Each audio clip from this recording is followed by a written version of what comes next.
On est direction Las Norias. On est juste à la frontière avec la municipalité de El Ejido. Là, vous voyez déjà Agrupa Ejido, une des grandes entreprises agricoles de conditionnement. Ici, le travail légal n'existe pas. Il y a des travailleurs tout court. Et ces travailleurs vont des sans-papiers à ceux qui ont des papiers, mais qui travaillent dans l'illégalité. Ça veut dire qu'ils ont bien des papiers en règle, mais ils n'ont pas de contrat. Ça veut dire que les patrons en profitent. Et avec la crise, pire. Des sans-papiers, on ne fait pas de contrat, donc ça c'est des moins chers. Et les autres qui ont des papiers, on essaie de les précariser. The southeast of Andalusia, in Spain, is known as the Garden of Europe, a €2 billion a year greenhouse industry. Here, thousands of undocumented migrants are exploited and segregated to grow fruit and vegetable to supply European supermarkets. Talking about the working conditions, I was saying normally when you are inside the farm, you know, and the farms are always covered with plastics, both up and down. Everywhere is covered with plastic, sideways all. And so if you are inside the farm, by 10 o'clock a.m., the heat, that when the sun is getting hotter, the heat starts, rising up in the farm. So normally the proprietor of the farm, which are the Spanish people, the boss, he will not stay in the farm there with the workers. He's going to get outside and take air. So he will leave the workers there in the farm and they continue working under those very, very hard conditions. Il y a que le sans-papier est un citoyen à part, est un être à part. C'est quelqu'un qui est obligé de travailler comme un con, quelqu'un qui est obligé de travailler comme un âne, et que la journée terminée, doit se cacher quelque part. Ou il se cache dans sa chambre, mais on n'a pas besoin de lui dans la cafétéria du coin.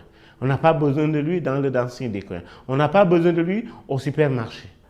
Vous comprendrez que si des gens venus améliorer leurs conditions de vie et de travail n'ont absolument rien, ils sont obligés d'aller vivre dans des conditions déplorables, comme dans les chabolas, des maisons, des maisons, des huttes en carton, de plastique, hors des villages. Unfortunately, exploitation in Spain is not an isolated case. It is a widespread occurrence across the low-wage sectors in all countries of Europe. In Brussels, undocumented construction workers were even exploited to build some EU institution buildings. Moi, dans le bâtiment, j'ai fait presque du tout. À partir de l'intérieur et tout, je bloque, plafonnage, carrelage, tout. Donc, on connaît un peu de tout, de travail. J'ai travaillé avec un patron, je ne sais pas tellement comment s'appelle le chantier, mais je pense que c'est une crèche du Parlement européen. Donc, ce chantier-là, j'ai travaillé 2-3 mois, je pense, 3 mois plus ou moins. Il y a une partie de cet argent-là que je n'ai pas encore touché, donc ce patron n'a pas encore tout payé. In addition to the unhygienic and very difficult living and working conditions, undocumented workers are also paid very low wages. They are sometimes not paid wages, or they receive less than that was initially agreed. In case of work accidents, undocumented workers face very serious barriers in accessing healthcare, and when they have managed to access care, they are usually not reimbursed the costs.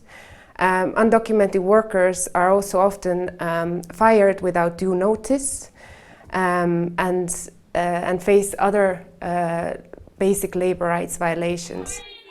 In Brussels, the NGO Orca works with undocumented migrant workers.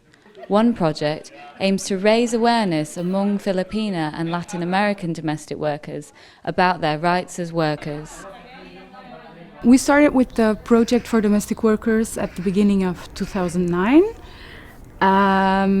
The reason we started this project was because at the international level, the ILO was working towards an international instrument for domestic work. And through in our direct services, we noticed that the women who were contacting us were often working in domestic work, but and were working in the worst circumstances compared to the undocumented migrant workers in general. They're isolated in their work, and because of the fact that they're working so many hours and having so little extra time, they're also isolated in their free time. They're spending their free time within their own community, their migrant community, for example, the Filipino community, the Latin American community. So it makes it a lot more difficult, first of all, to integrate, to find the time to learn the language. When you don't speak the language, it's difficult to feel empowered or to stand up for your rights, or even to inform yourself about your rights, to find legal assistance or a social assistant who can provide information. Mi nombre es Yola. Soy de nacionalidad boliviana. Vengo propiamente de la ciudad de Tarija. Trabajaba en la ciudad de La Paz. Dejé mi familia hace mucho tiempo, prácticamente hace 9 años. Llegué en octubre del 2002 a esta ciudad de Bélgica. Bueno, en primer lugar vine con una ilusión de trabajar. Luego así yo dije, Dios mío, ¿será que no voy a poder aguantar? Yo me preguntaba, o sea, yo decía, no voy a poder aguantar. Y le avisé a mi hermana, le dije, yo no voy a poder resistir en este trabajo, yo prefiero irme. Y mi hermana me dijo, no tienes que quedarte porque debemos. Mi madre había hipotecado su casa para poderme mandar acá. Era $1,200, casi $1,500 que habíamos hipotecado la casa, porque mi idea era irme a Bolivia, quería volver y en mi mente estaba que yo debía $1,700 y más. Entonces yo dije, voy a aguantar. A la final aguanté las humillaciones, aguanté los malos tratos. Yo soy consciente de que estoy trabajando por un salario que 630 al mes es sobrevivir. La señora peruana me amenazaba con la policía, que me va a hacer deportar. Me amenazaba a mi hermana. Sí. Like Yola and millions of women throughout the world, Zita left her country to earn enough money to support her children. As a domestic worker in Paris, she was badly exploited until she ran away. J'ai travaillé de 7h du matin jusqu'à minuit, souvent 12h du matin aussi. J'ai pas le droit de parler aux étrangers. Je sors avec les enfants en allant à l'école, tout ça. Mais c'est limité, en fait, les rencontres. Je travaille jusqu'à samedi, parfois même les dimanches, les jours fériés. Her employer did not pay her wages, kept her passport and accused her of theft. With the help of the trade union, she brought him to court and won the case. J'ai commencé aussi à regrouper des éléments pour aller au tribunal, et j'ai commencé aussi à militer à la CFDT. Et en 2001, c'est en 1999 que j'ai quitté mes employeurs. En 2001, j'ai déjà commencé à militer. Je suis déjà membre de conseil, en fait, dans ce syndicat. Mais à l'époque, ce syndicat s'appelait Syndicat des employés de maison parisiens. Et en 2003, je suis élue en tant que secrétaire générale, responsable déjà.